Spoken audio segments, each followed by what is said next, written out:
Ladies and gentlemen, or maybe I should say brothers and sisters, or based on the title of our podcast, I should just say brethren who are following us and listening. It is the Mormon Dads podcast once again, and we are back after taking a week off because last week Mark and I were at a conference in San Diego together, and it's hard to believe that it was a week ago that we were eating in a restaurant where the waitresses yell at you and make hats with inappropriate comments on them. And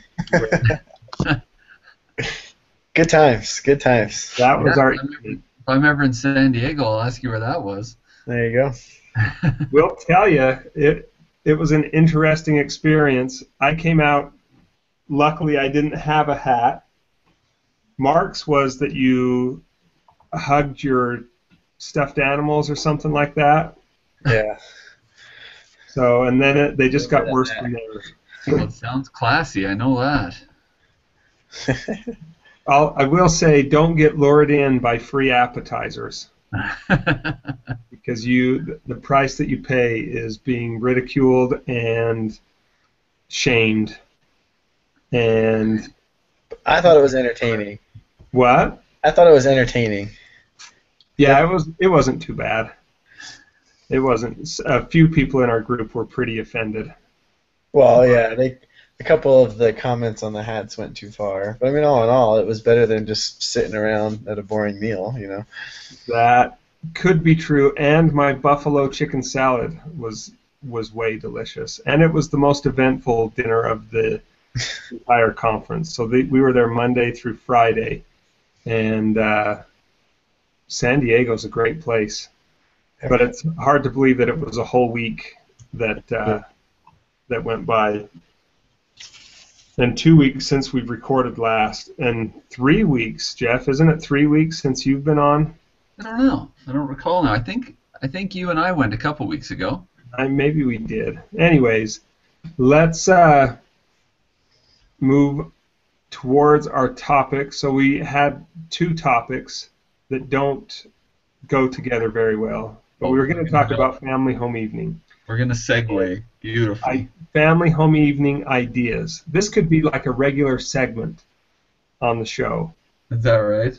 We could say, Monday night for family home evening, here's what you should do.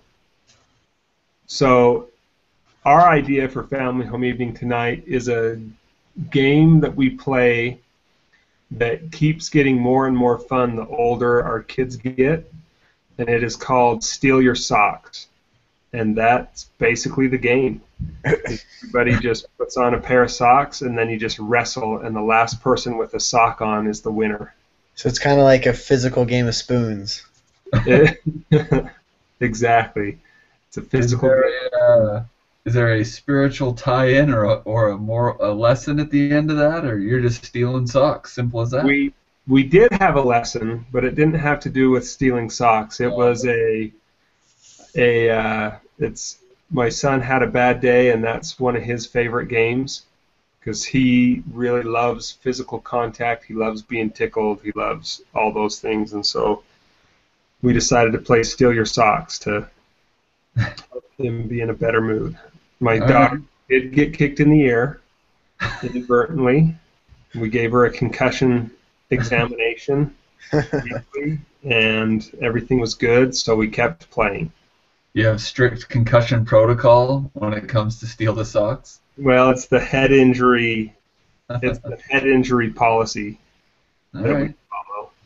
So, anyways, so that's my idea for family home evening is to play a game of Steal Your Socks. What do you guys have? And I know I'm putting you on the spot because this was my idea, and I didn't give you guys any warning. Well, my wife was gone tonight, so I was left in charge of both dinner and family home evenings. You can imagine A, how nutritious, and B, how spiritual in that order each were. It was hot dogs, and family home evening consisted of me and my boy watching the first half of Monday Night Football. So that's... Is there a spiritual lesson that goes along with that? I didn't draw any parallels during the game. I got to be honest. Okay. But that is an idea. Family home evening. It's not a good one, but it's an idea. But it is an idea. You have fulfilled your requirement of coming up with an idea. Yeah. Mark, you're While Mark thinks I'll think of something I've legitimately done that was good. Well, I can give all the credit to my wife for our family home evening. Unfortunately, by the time I got home from basketball, it was after 6. She was still just finishing up dinner. Halloween decorations still spread out all over the living room because she's in the middle of cleaning them all up. But when we got done dinner, we did come together and read a scripture in 2nd Nephi about being free to choose. Talked a little bit about agency and how we have the choice to be good or to do something bad. And then my girls love to sing songs. And then we had a huge Halloween party on Saturday, so we had plenty of treats left over for a snack at the end of it. well, because Halloween is your birthday too, right? Halloween is my birthday as well, yes. So it was a combined birthday and Halloween party. Yes, so cake, cookies, treats, soda, all kinds of crap still left over. Good for you. Good for you. So if you guys like singing, I have a song for you that is our staple. Almost every week we sing it for family home evening. Okay. And it basically just... About to sing it? Yeah, I'll sing it for you. Nice. Oh boy. So we count to 3, and then we all go, la, and then that's it. That's our closing song. Isn't that the song from Babe, the movie about the pig? I've never seen Oh. it. So anyway, so now that's 2 good ideas that I've given for family home evening. A game and a song. I don't think the song will cut it for my girls. Sorry. Yeah. We could debate whether either of those ideas were good, but again, they were ideas. I won't debate that. So, though, for us, in all honesty, what we have, my 13-year-old daughter, she's really good at family home evening lessons, and so we tend, even though we rotate through who teaches lessons, we got a little chart on the fridge. It basically falls to her about 3 out of 4 weeks, and she does a good job of it. She always is doing something for her personal progress, or my son's doing something for his duty to God, so we use that opportunity for them to take care of those requirements. There you go. There's an idea. Delegate it to your teenagers. Yep. To teach the lesson. Okay? Yeah. I feel edified. Good. I feel edified by this conversation, and I feel like all the dads who are listening to this podcast will come away and be like, all right. If they were taking a poll, numbers for family home evening next week would skyrocket. So to recap, we've had Sock Wars, a song where you just say la, Monday Night Football. Mark's was actually legitimate. Thankful to my wife, not to me. Yeah, all credit to your wife, and mine was thankfully I have a teenage daughter that gives good lessons. So all in all, it sounds like we're just doing great. I think it's the reality of being a Mormon dad, right? That's true. So okay. Well, let's move on to our other topic that we were going to talk about, which is gratitude, and there's not really a good segue there, but Jeff, you had talked about how you taught this lesson recently in your young men's quorum, and so I will let you start off. Okay. So as I was teaching it in my quorum, I thought this could be a good discussion from a different perspective. So when you're teaching it to 14-year-olds, everything's terrible and everyone's dumb and everything's the worst, right? Because that's just their stage of life. And so teaching a lesson on gratitude is very interesting. But I got thinking for us, there's probably some pretty good ideas we can talk about on how to try and instill it in our kids, help them understand what to be grateful for, and some things that we can do as dads that would probably make them go through life with a little more gratitude than maybe we do generally as a society, both in the church and without. I mean, I think by and large we all appreciate where we live, and for us in North America, we got pretty good circumstances compared to others across the world. But I'm pretty sure there's some things we could do as dads that would help our kids understand all this a lot better. So that's a perspective. I just wanted to look at it tonight. So what, when you taught the lesson, how did your kids respond? Well, so you know all the boys and you know their family life, and I actually started with just talking about what's been in the news lately and what are they seeing in the world, what are they seeing for current events, and of course the Syrian crisis comes up, and issues like the weather down in Texas, and they'd seen a few things just in the news, and so we talked about how we're not dealing with those things right now. I mean, things like the Syrian issue are on a scale that's almost unimaginable to me, but we talked about areas and pockets of the world experiencing difficulty, and so where we live is very stable, and we're able to not worry about wars and natural disasters to a large degree. And they seemed that was something we could all relate to very well. Even the kids, they get that.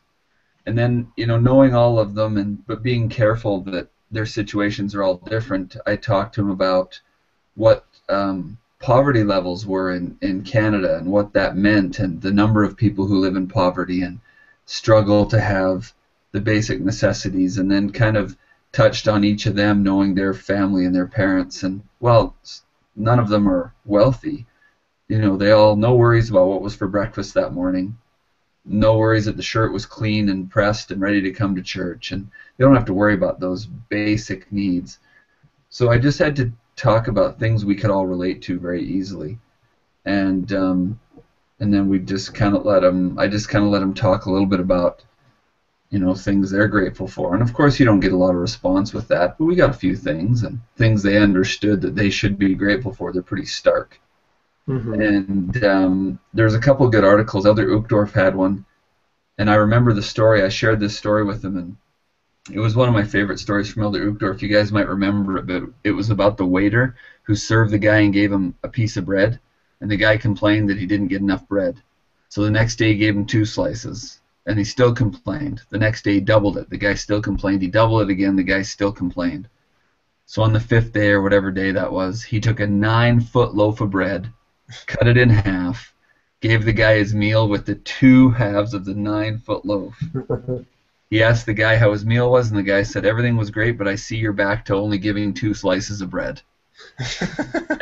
So I talked with the boys about how, I told them, you're going to meet people, you're going to know people in your life that have that kind of attitude, that are always negative and always looking on the negative. And we just talked for a long time about the importance of trying to be positive and why that's important. So that's where the bulk of our lesson was. And like I said, after the lesson, it got me thinking about, man, I got kids, teenagers now, and I got 3 kids. How do I teach them to be grateful for stuff? What do I do in the home to make them understand, give them some perspective? So that's my story. That's a great question, and I don't know that I have an answer for that question of what do we do in the home, because it's something that I've taught, a few hundred kids that have come through classrooms with me as a teacher, and I always talk about the importance of gratitude and some strategies to be able to practice gratitude. And you ask a really good question about, am I passing that along to my kids or not? So, I mean, the story that I usually talk about is, well, first the idea of you can't be grateful and what's the other? There were 2 things that were opposites that I can't think of right now. You can't be grateful and Selfish? Yeah, but that's not it. You can't be grateful it's just like light and dark. You can't be in the same place at the same time. You can't be grateful. And I don't think it was unhappy, but I can't remember what it was that I've used a whole bunch of times in giving talks and stuff like that. So, man. Well, Anyway, while you think about it, what? that reminds me. So I just opened. My wife just gave me a present from her grandmother that she forgot she had brought home the last time she went to visit. And it had this book, Press On by Elder Worthland. Oh, cool. I don't know if you guys have ever read it, but when you mentioned we were going to talk about gratitude, I just quick looked in the index, and there's a chapter in the book called Live in Thanksgiving Daily. And the first part of it talks about the ungrateful man, and he kind of alludes to that you can't be grateful and unhappy at the same time. And he talks about kind of the if-only principle. Like, if only I had money, then I could be happy. Or if only I were better looking. Or if only I was smarter. Or if only I had a new car or a college degree or a job or a wife. Or, and the list could go on and on and on. And just talks about how, to be truly happy, you have to be content. And I'm throwing in some of my own thoughts here. But it kind of looks like you have to be content with what you have. You have to be grateful for what you have in order to be truly happy. If you're always wanting something else, then you're not going to be able to be truly happy. And I think that was what it was. I think it was you can't be grateful and be unhappy at the same time. Because if you're really, truly grateful, then then you're in that mind frame of gratitude, which is being happy and being at peace with the circumstances as they are. And so the story that I would tell was about Reginald, the king's servant. And so the king had this servant named Reginald, and the king asked Reginald's advice about everything, and Reginald always gave the same answer, which was everything happens the way it's supposed to, and exactly how it's supposed to. So anyways, they go out and go hunting, and the king gets injured, and so he asked Reginald about it, and he says everything happens exactly how it's supposed to, and the king gets super upset and super angry because he's in all of this pain, and so he puts Reginald in prison because the king didn't like his answer. And so the king heals up and everything, and he goes out hunting again, and this time he goes out past the kingdom's boundaries where the people who capture him didn't know that he was the king, and so they had him, and he was going to be they were going to sacrifice him as part of their sacrifice, and then but as part of their sacrifice it had to be an unblemished person, an uninjured person, and he had this scar, and so he couldn't be the sacrifice, so they let him go. Well, he came back to Reginald in prison, and he says, because I understand now why he said everything happens the way it's supposed to, because if I hadn't been injured and I didn't have that scar, then I would have gotten sacrificed. But I've put you in prison, and that isn't fair, and how is that the way it was supposed to? And Reginald says, I would have been with you on the hunt, and I don't have any scars, basically. And so everything worked out the way it was supposed to. And to me, I've tried to incorporate that into my life, where just being grateful for even the things that are challenging, because the things that have been the hardest in my life as I look back have either opened up opportunities or developed character traits that have led to the things that have been wonderful and been great in my life. And so sometimes people disagree with me, but I am a firm believer that things work out the way they're supposed to, as long as we're doing the things that we should be doing. I agree. So one of the things I'd be curious about, Mark, Yeah. is I'm always fascinated because it's not something I'm familiar with. Well, both of you right now have foster kids, and you're raising children who came from, I'm going to take a wild stab, but maybe less than ideal circumstances prior to coming to your home. Yep. And Sure. and your daughters are older, Mark. I mean, Yeah. your baby's just little, so this conversation can't happen. But do you ever have that conversation about, like, do they understand what their circumstances were versus what they are, and do they understand how that's been a great thing for them? And do you ever talk about gratitude for those? I mean, not that you're expecting them to, thank you profusely for what you've done. It's not that, but do you ever use that as a perspective moment for gratitude? Like you said, it's not something you would bring up because you don't tell them you should be thankful for us. But it happened on occasion where I think they make that connection. Okay. Just recently, actually. So our 16-year-old, she's just, when I say immature, I don't mean she acts like a little kid. I just mean she's not experienced enough, I guess. And so she does lots of little things over and over and over again that become very frustrating as a parent. And so on a recent occasion, she had got her phone taken away for something that she had done. And so she went to work, and then she called my wife a couple times to get a ride home, but we were putting the little girls to bed. And so, if she would have just waited a couple of minutes or left a message saying what she was doing, it would have been fine. But she didn't leave a message. So we get done putting the girls to bed, and it's like, oh, she called a couple of times. She must need a ride home from work. And so I go to pick her up, and she's not there. And she works at Subway, and she works at the main store or the one in Walmart. And so I was like, well, she's not that. Maybe she worked at the one at Walmart. I didn't drop her off. My wife didn't tell me which one she was working at. So then I go to the other one. She's not there either. So then I come home, and then she came home. And my wife said, she tried to explain, just leave a message. She was trying to use the fact that she couldn't get a hold of us as an excuse as to why she needs her phone. Like she's smart that way.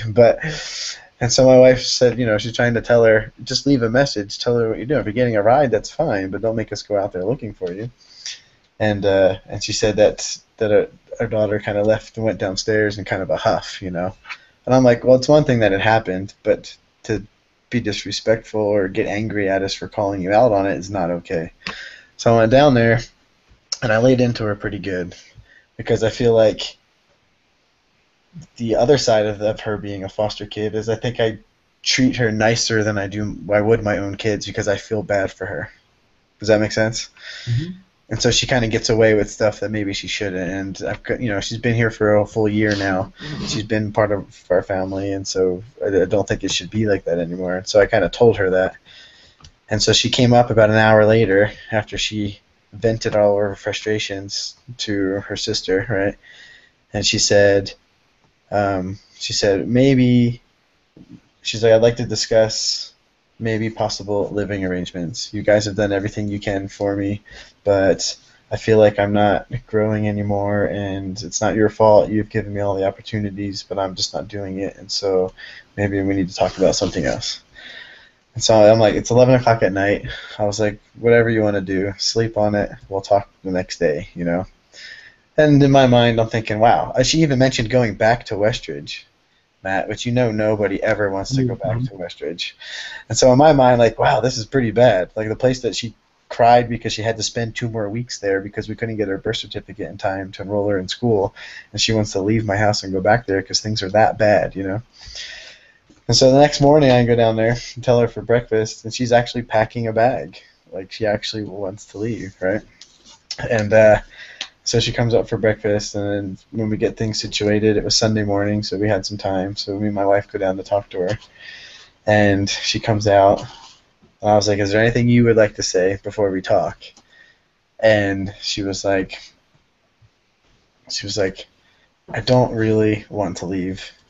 She was like, you guys are awesome. She was like, I love you guys. I realize all the things that you have done for me. She was like, I was just really, really angry, and I didn't know how else to say it. And I know I was packing my bag this morning, but for whatever reason, that calmed me down, so I kept doing it. But I don't want to go anywhere. I want to stay here with you guys. I appreciate you.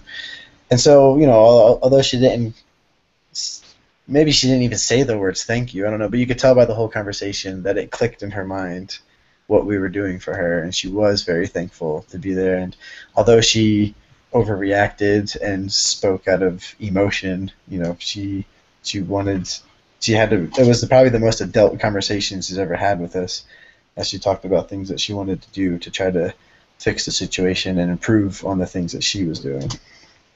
Yeah. So you got a cool, maybe cool is the wrong word. You have this really unique opportunity to provide perspective. Right. And I know it's a challenge. I understand there's a whole host of challenges that come with that, but I don't know. I'm always interested in that perspective. But one thing that reminded me of when you talked about her phone, she was initially mad about the phone's gone, and that led to all these other things, and ultimately a bit of a realization. Elder Uchtdorf in his talk, he mentioned a couple things I really tried to impress to the boys in my class, but it's also something I want my kids to understand. That we have to not, and we should be grateful for things, but we can't just be grateful for things. We have to be grateful in our life and in our circumstances. So if we have an attitude of gratitude, which that pained me to say something so cliche, but if we have an attitude where we are grateful, there, I'm going to spin it just that much. There you go. If it's just our position that we're going to be grateful all the time for all the blessings we get, then we're not. Yes, you're always going to have enhanced gratitude when you get something great or someone does something awesome. That's great. But we have to develop a base level of gratitude that we recognize and acknowledge that all the time. And then for sure, if someone does something above and beyond for you, or you get something above and beyond the norm, great, express that additional gratitude. You have to start from a place of recognizing it all the time. And I don't think we do that well as a people. I think we're very quick to notice and to feel the negative things that happen to us, and we quickly forget those positive things. And like when you talked about your daughter's phone, that's what I thought about. At that point, she was mad about a thing, but then came to the realization of just the overall circumstance and had some appreciation for that. So I think that your story kind of confirmed that thought from Elder Uchtdorf as well. Well, and I think that's a big deal for her, because we all probably know kids that would let their ego, even if it's not what they really wanted to do, they wouldn't be able to back down and say, that's not really what I meant, and that's not really what I want. There's a lot of kids that would have still packed their bags and still gone. Right. Or whatever. Stick it to the man, right? Yep. Or just because their ego is so fragile that say, you know what, I said something out of anger or whatever. So that's a big deal. Yeah. For her to do that. So as Jeff was talking about living in gratitude and living in gratitude of our circumstances, one of the things that I thought about was the importance, and really if we're going to teach this to our children, the importance of expressing our gratitude to our children for what we appreciate about them. Mm-hmm. And I think that's probably the most important way to teach. That's just my opinion, but to be able to say, you know what, I thank you for doing the dishes. Thank you. Even when my daughter complains, I thank her for doing them, even though it is like, I don't even know how to explain it. The fourth night of the whole week, just that he has to do dishes, and it takes 3 hours of complaining and arguing and bargaining, and but when she's done, you know what, thanks for doing the dishes. And if she does it without complaining, thank you for doing the dishes without complaining. But just to practice that with our kids, and it does a couple of things. One, I think it's healthy for us to be looking for things that are positive that we can appreciate. But giving honest and sincere appreciation is one of the key factors in building good relationships with anybody. And that comes out of How to Win Friends and Influence People by Dale Carnegie, which I think is a book that everybody should read probably once every couple of years. But and I tell people, if you're embarrassed to read a book about making friends and influencing people, then you should put it in the cover of a different book so that people don't.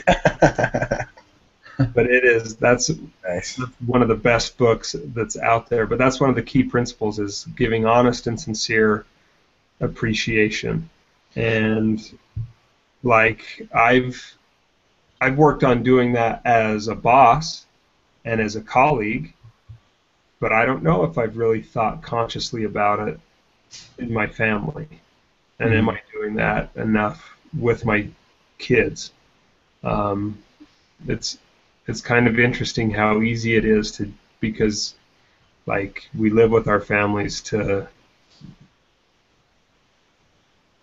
relax probably isn't the right word, but No, it's the whole idea that when you're with other people, you're still trying to earn respect and stuff, so you go out of your way to be nice. But when it's your family, it's like, oh, well, they have to still like me, or they'll always still be there tomorrow. And so you don't go out of your way sometimes to be, to have good manners, let's say, like you would when you're with other people not in your family. Well, and too often it's exactly what you guys are saying. Those that deserve it the most are the ones that we show the least gratitude to.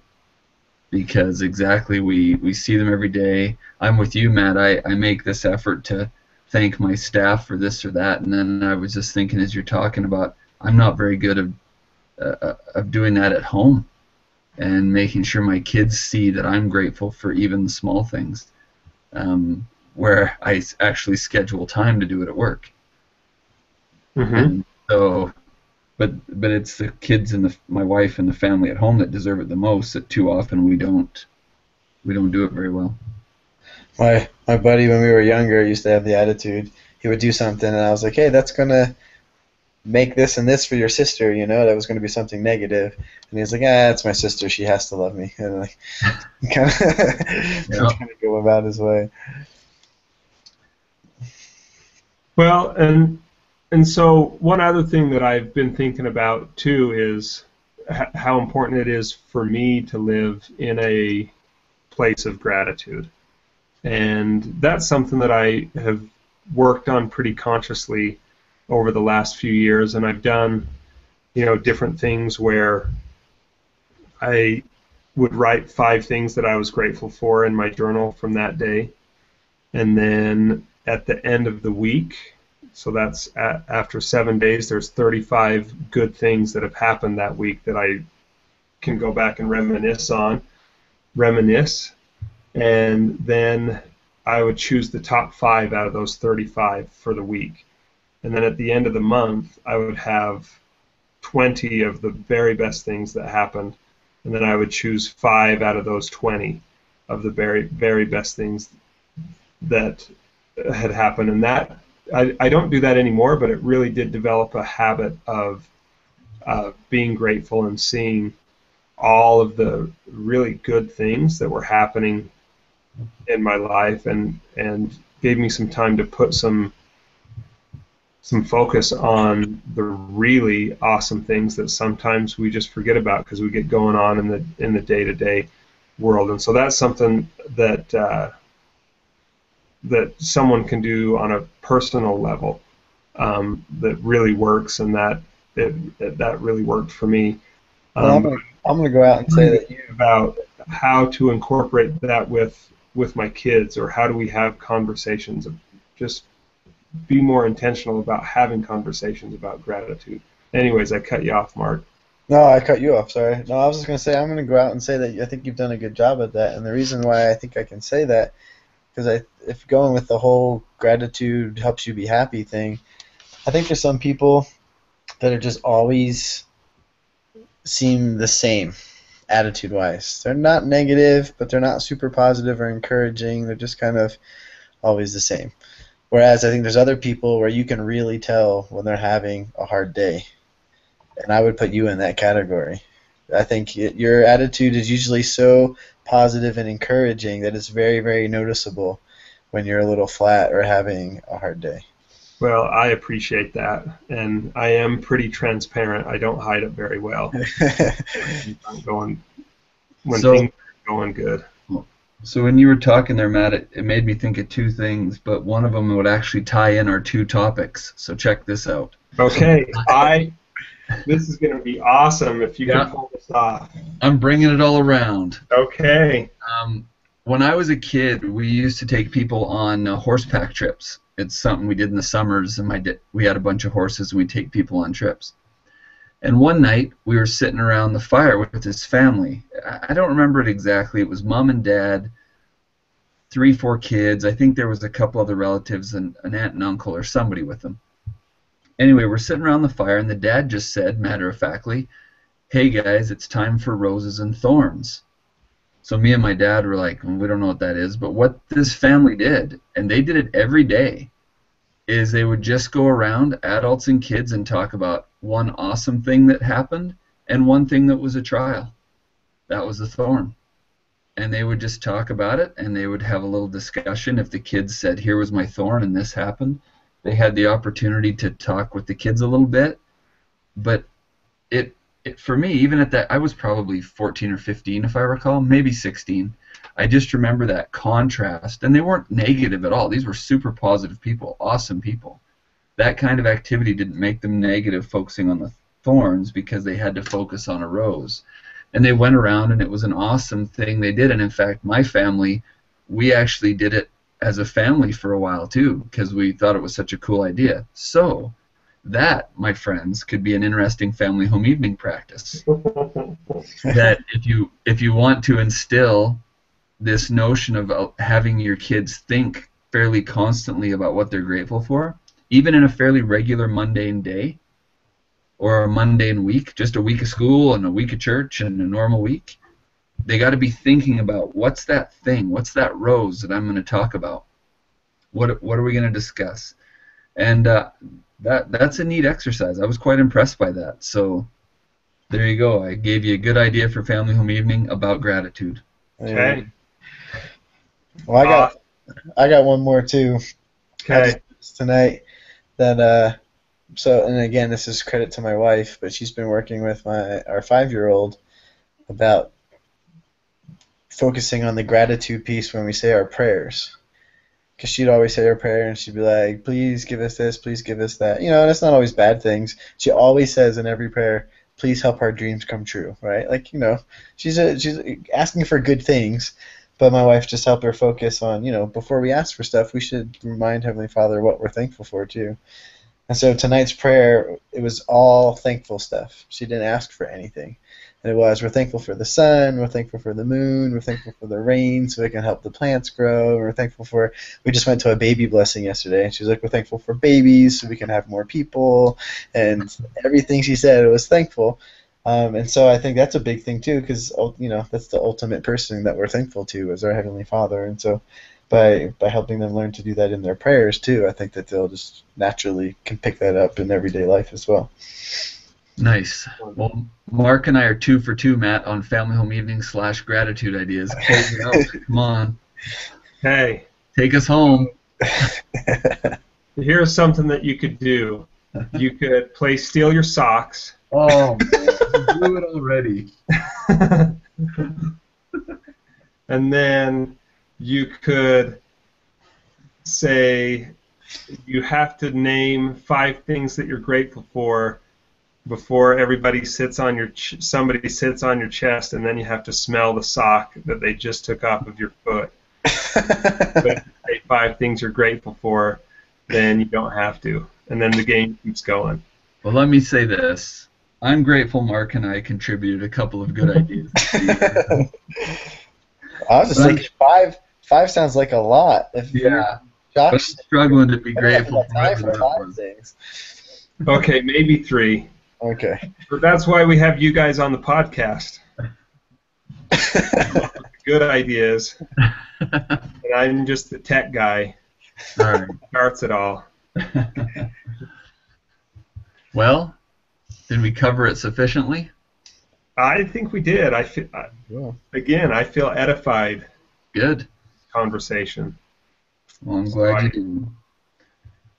I think that it's time to do our weekly part where we say that we don't have a way to end the show. No. And then we end the show. So we'll talk to everybody next week.